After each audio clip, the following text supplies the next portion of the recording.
Hello, everyone. James Wilson here. And today we're going to talk about if the 2024 election happened today, what would be the result of that? Now, we all know what's going on. A lot of bad things has been going on. Gas prices, inflation's through the roof, and all that kind of stuff. This would be the map. This would be the map if people had common sense, okay? But common sense doesn't exist anymore. So, without further ado, let me go ahead and I will tell you what I think who's going to win each state and who would win if the election were to be today. Gas prices are $5 to $6 a gallon on average. The homes are skyrocketing. The interest rates are going through the roof. People can't afford anything. So, the economy is in extremely poor condition right now. And people do realize that, but people are just not smart enough to connect the dots. They're not smart enough to give Biden credit for this poor economy. Especially the liberals. They'll say, well, it's not his fault. But remember when Bush was in office, actually both Bushes, he was blamed for the economy. So anyway, so let me go ahead and I'm going to update this map here. Okay, I'm going to reset the map and I'm just going to make it completely blank. All right, so this is the 2024 election. The electoral votes that each state's going to get. It's changed a little bit. Florida and Texas have more votes. I believe California lost the vote. Colorado gained a vote, I believe. They did it based on, where people are moving to and that kind of thing. So it kind of helped Republicans a little bit. But obviously, if the election were to be today, it should be a complete blowout. But that's not the case because people are not, as I said before, people are not very bright. So let's go ahead and get started with the obvious states. Washington, Oregon, and California, all liberal Democrat. Hawaii, liberal Democrat. Alaska's going to be Republican. We can fill out these states here. They're going to be safe. Actually, this is not safe anything. We can go ahead and make Nebraska everything except for the 2nd district. North Dakota, South Dakota, Iowa, Missouri, Arkansas, Louisiana, all these states are Republican. They're safe Republican. And I go with South Carolina. And I believe that's all of it. Okay. And in the safe Democrat states,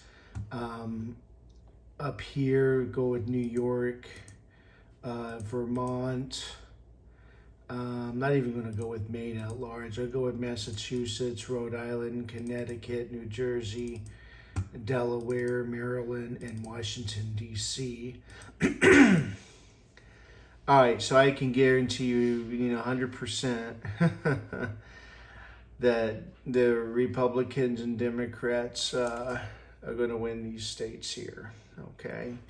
Illinois, I think that's Democrat, easily Democrat. So 131 to 180. Okay, so now we'll fill out the other states that are pretty obvious. So Minnesota is going to go Democrat. I see that's a lost state. I don't think that's going to flip. It hasn't flipped since 1972, and it actually trended to the left hard in 2020. So they're not the brightest up there. Texas is going to stay Republican, and Florida as well. Okay. But Colorado's a lost cause. That's going to stay Democrat. And Virginia, New Mexico, I mean, they could be in play, but they're just going to go Democrat. North Carolina, Trump won North Carolina before. He's going to win it again. And Ohio as well. Iowa as well. Okay, so you got that going here. So now these are like the contested states. So Maine, that's going to go Democrat. Maine 2nd District is going to go Republican. And then New Hampshire. So now you have these states here. Now it's pretty competitive, 235 to 221. So now it's like, okay, the economy is in extremely poor condition right now. I don't see Georgia going Democrat. I don't see Arizona going Democrat. I think Trump's going to win both of those states. And that goes the same with Wisconsin as well. So right now, Trump's won the election. Okay, if it was going today, if the election were to be today, Trump would win. And so now it's like, okay, what about the rest of these states? I do believe that Pennsylvania would go for Trump as well, just because of the gas prices and everything. I think there's a lot of stuff going on in Pennsylvania in 2020. They need to secure everything, but it was definitely Trump won a lot more votes. And hopefully there's enough people that would switch over back to Trump. Hopefully there's some Democrats or some independents that just don't vote, that voted for Biden, but don't like Biden and decide not to vote. That's very possible. And New Hampshire, I think it's going to still stick with Biden. It trended to the left, and it trended to the left hard in 2020. And so Republican hasn't won there since 2000, and Bush barely won that state. So I don't see that going back to the Republicans. Then you have Michigan and Nevada. This was tough. This was extremely tough for me to pick. Nebraska 2nd District is going to go Democrat because it swung to the left hard in 2020. So right now we're at 291 to 226, but these two states are very difficult to predict in my opinion. But history shows that if Wisconsin and Pennsylvania goes Republican or Democrat, then Michigan will also follow suit. And so I think that will go with Trump. And so then it goes to Nevada, and Nevada has those mail-in ballots. This is probably the toughest state for me to pick because it is by mail-ins. I think it depends on the governor's race, but as I said, the governor's race is a lot different than the presidential race. As I said, it could go either way. This is very, very tough, but it trended to the right a little bit with mail-ins. People, I don't know. I'm going to go with Trump because the when you look at the national polling and stuff like that, Trump is actually leading in the national polling as far as who people vote for.